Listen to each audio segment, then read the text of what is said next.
안녕하세요. 법률사무소 수요 신광희 변호사입니다. 상표권 침해 경고장 또는 내용 증명을 받았을 때 어떻게 대처하는 것이 좋은지에 관한 그런 시간을 가져보겠는데, 제가 늘 블로그를 옛날에 쓸 때도 보면 썰을 많이 풀었거든요. 그래서 거의 썰 위주고 내용적인 거는 뭐 뒤에 조금 있을까 말까 할 것 같습니다. 처음에 이제 제가 지식재산권에 관심 가진 이유부터 조금 말씀드리자면은, 지식재산권법이죠. 처음에 제가 개업을 이제 언제 했는지 잘 기억이 안 나는데, 그전에는 좀 다른 사회생활을 좀 했고요.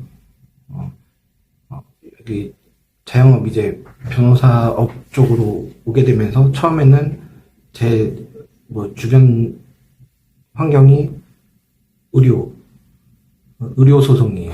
의류라고 다들 알아들으시다고요? 제가 발음이 구려서 그런지. 근데 의료 소송을 좀 처음에는 했는데, 자문 얻을 때가 있어서 그쪽으로 마케팅을 좀 했습니다. 그래서 첫 해 한 10건 정도 수임을 했었는데, 개업하고 나서. 요게 좀 많은 편인 겁니다. 그런데 이제 그거를 좀 한 1년, 보통 1년 반 이상 이렇게 하게 되는데, 그걸 1년 반 정도 해보니까 이게, 굉장히 별로더라고요. 그래서 다른 쪽을 좀 전문화 해보는 게 어떨까 해가지고 관심 가지게 된 게 이제 특허 쪽입니다. 특허. 이제, 그런데 막상 또 특허를 해보니까 이게 파이가 되게 작습니다. 그 전에 잠깐 말씀드리자면, 의료소송이 이게 참 그거를 가끔 변론 나가서 다른 분들 의료소송 하시는 거를 구경할 때가 있는데, 굉장히 열심히 하시고 대단하다는 생각이 들더라고요. 저는 도저히 못하겠더라고요, 그걸. 그런 이유가, 이제 의사 자문 과정이 굉장히 어렵습니다. 자문의들도 좀 실력차가 좀 있고요. 경험에 따른 실력차가 있고, 법적인 그 어떤 분쟁 부분이 있어서 좀 그 쟁점을 잡아내면서 접근하는 것도 의사들마다 좀 차이가 있더라고요. 그래서 자문 얻을 때 좀 에러점들이 생기는 경우가 있더라고요. 그걸 굉장히 많이 소통하고, 저는 그거를 또 이제 우리 쪽에서 어떻게 접목시켜가지고서는 해결하면서 결국에는 감정질의가 어떻게 이루어지는지가 가장 핵심인데, 그 하는 과정이 굉장히 어려운 경우가 생기더라고요. 그런데 실컷 풀어나가봐야 얻게 되는 이익도 적은 경우가 상당히 많습니다.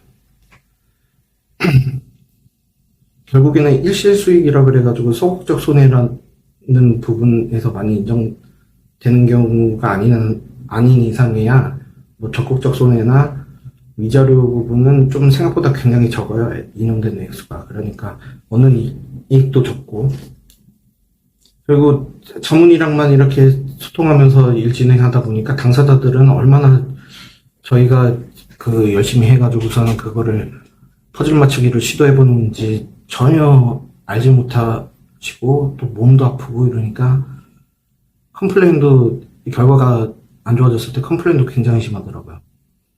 그래서 딱 한 건을 졌었습니다. 딱 한 건을 지고 나서 그때 컴플레인을 받고 나서 의료소송은 절대 안 해야겠다 이렇게 생각한 뒤로부터는 의료소송 상담이 온다고 하더라도 딴 사람한테 소개를 넘긴다거나 아니면은 하여튼 그냥 문전박대를 하는데, 그 변론하시는 다른 분들 이렇게 재판정에서 이렇게 보다 보면은 그 하신 분들은 소명의식이 대단하시다는 생각이 듭니다. 별로 없는 거 잘 알거든요. 근데 뭐 수임하기에 좋은 부분은 있습니다. 왜냐면 그거 하려고 그러는 변호사들이 잘 없거든요.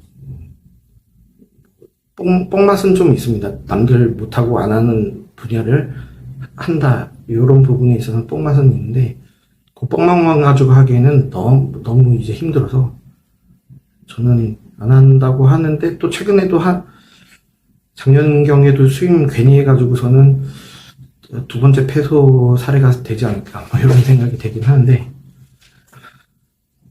하여튼 근데 특허는 제가 봤을 때 이렇게 딱 일을 조금 해보니까, 이쪽 일을 좀 제가 책임지고선 해보니까 남 밑에 있을 때는 근로자 변호사일 때는 아무리 이제 변호사로서의 책임 어쩌고저쩌고 한다고 하더라도 결국에는 사장이 최종적인 책임이죠. 그러니까 좀 아님 말고 이런 식으로 일하는 경우가 없지는 않은데, 그리고 최종적으로 검토도 받고요.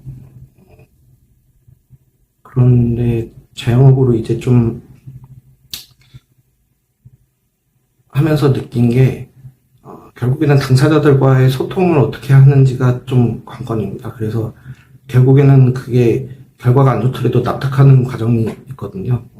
이 정도로 한번 시도해봤는데 안 되면은 그거는 사법부의 판단을 받을 때 더 이상 그 이상의 결과를 얻기는 어려울 것이다라는 게 오랜 기간 동안의 소송을 거치면서 납득하는 과정이 있습니다. 그래서 제가 이 특허를 하는 경우에도 이게 약간 좀 내용이 좀 저 같은 경우는 문과 나온 문충인데 약간 기술적인 거나 뭐 어렵지는 않습니다. 뭐 어렵지는 않은데 그거 이해하고 현실에 나가는 과정, 요런 거 열심히 하는 거를 이제 당사자들이 볼 수 있다, 요런 장점이 있을 것 같더라고요. 특허를 만약에 전문적으로 하게 되면은. 그런데 이제 실제로 특허 쪽을 상표 얘기한다고 그러는데 결국에는 특허 공부하다가 상표 공부한 거니까요. 특허 상담도 좀 받아는 봤습니다만은 이게 좀 대본은 정리한 부분이 있는데, 요거는 전체적으로 우리나라에서 별로 파이가 굉장히 작습니다. 제가 예전에 봤던 통계치에서 그런데 뭐 1000건이나 제대로 될까 뭐 그렇다고 봤던 걸로 기억하는데, 이게 파이가 작은 이유가 막상 보면 특허청에 이제 많이 등록이 되어 있는데 이 권리보호 범위가 굉장히 좁습니다. 그러니까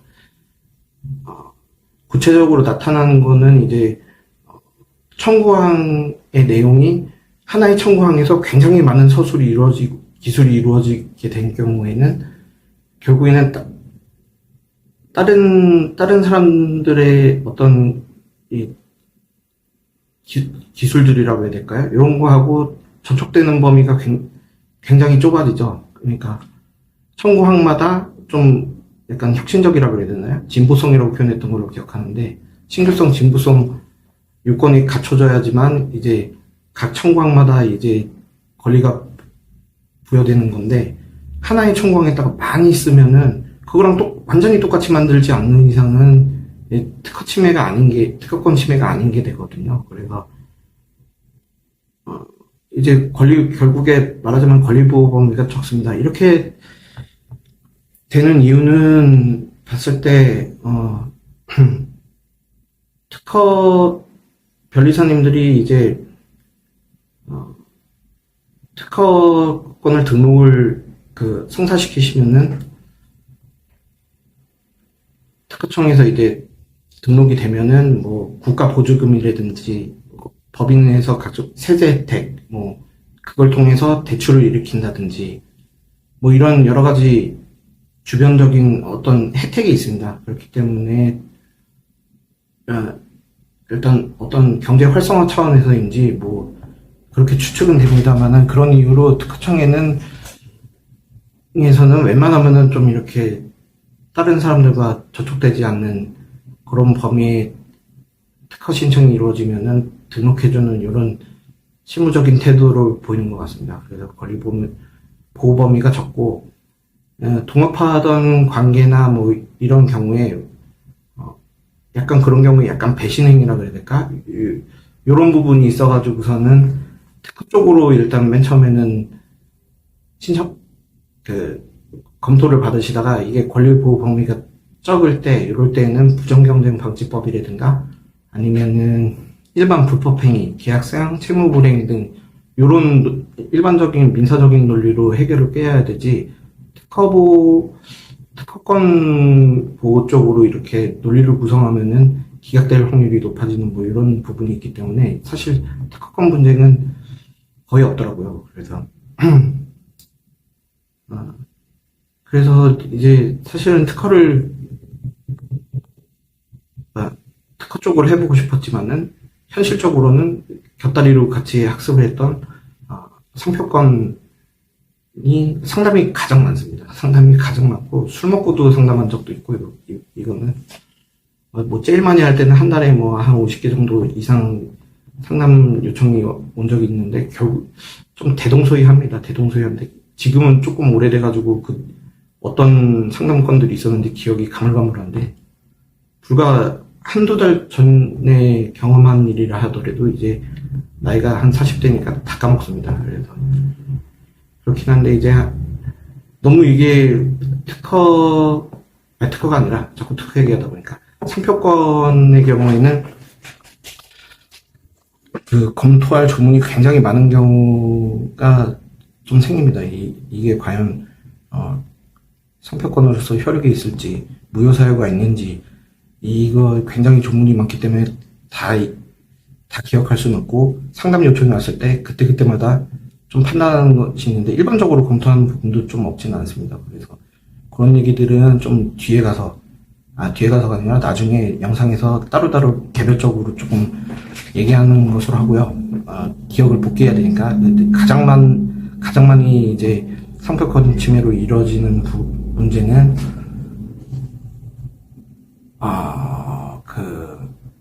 많이들 상담 오는 게 이제 병행 수입, 진정 상품의 병행 수입이 있을 경우에 이때도 상표권 침해가 되느냐 관련해 가지고서는 아리까리한 부분들이 있는 겁니다. 그래서 그런 거 상담 받는 경우도 있고 뭐 그러니까 하여튼 요거를 대본을 어떻게 그리고 또 공통적인 부분은 스마트 스토어에서 팔았다가 문제되는 경우가 많습니다. 제 경험으로는 어쩌다가 한두 번씩 이렇게 항변할 거리가 있는 것이 대부분은 이제 상표권 침해가 되는 경우가 많았었거든요. 그런다고 하더라도, 어떻게 하는 것이 좀 비용적으로 좀 괜찮게 하는 것인지에 대해서 또 조금 얘기해 볼 수 있을 것 같은데요. 일단, 공통적으로 이제 검토해야 되는 부분, 요거 위주로 해서 다음 이제 촬영 때 이제, 다음 촬영이 아니라 요번 촬영 때 할 텐데, 그 전에 조금 또 썰 풀만한 게, 제가 이제 소비 생활을 거의 안 합니다. 소비 생활을 거의 안 해서, 이제 지식재산 상담이 오면은, 특히 상표 상담이 오면은, 그게 어느 정도의 인지도가 있는 상표인지 전혀 감이 없어서 맨날 주변 사람들한테 이것 좀 유명하냐? 그것도 좀 상표권 침해로 볼 수 있는지에 대해서 좀 직관적인 어떤 가이드를 제시해 주거든요. 그럴 수밖에 없는 부분이 있습니다. 이게, 주지적인 게 꼭 요건은 아니지만 어떤, 이런 주지적인 어떤 상표 표지, 이런 경우에 있어서는 예를 들어서 상표권 침해죄에 있어서 고의가 인정될 가능성이 더 높다든가 미필적 인식과 의사만으로도 이제 용인만으로도 이제 고의가 인정되니까요. 그런 부분들 때문에 좀 많이, 그리고 그걸 노리고서는 좀 편승하려는 사람들의 행동 뭐 이런 거 있게 되는 거니까 좀 많은 가이드가 됩니다. 그래서 주변 사람들한테 늘 물어보고요. 이제 썰 그만 풀고